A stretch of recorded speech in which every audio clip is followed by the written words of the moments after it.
cuanto a su vestuario, puesto que el vestuario que tenemos a petición de la comisión organizadora de este festival es un traje típico de la zona donde nos encontramos. Es nuestro traje de pescadores, traje que con orgullo y como exaltación a los hombres del mar llevamos a nuestras actuaciones en las distintas comunidades autónomas del territorio nacional que venimos actuando.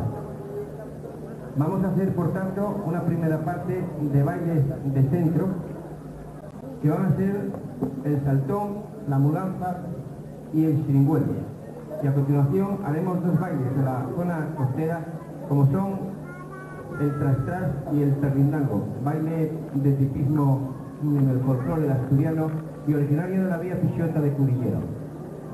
Esperamos poder complacerles y, repito una vez más, lamentamos no poder estar más tiempo con ustedes, sino que nuestra actuación va a ser continuada, seguida, para poder ausentarnos y desplazarnos esta muestra. Por supuesto, yo desde aquí, puesto que la comisión organizadora nos había cogido un poco... nos habían dicho que en este acto se iba a homenajear a un hombre de nuestra tierra. Valdesoto pertenece al Consejo de Cielo.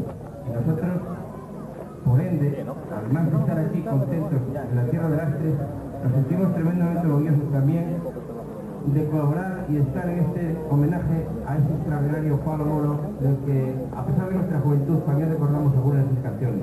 Le deseamos muchos años de vida y a la agrupación Coral de Cielo, pues muchos éxitos en su nombre. Gracias.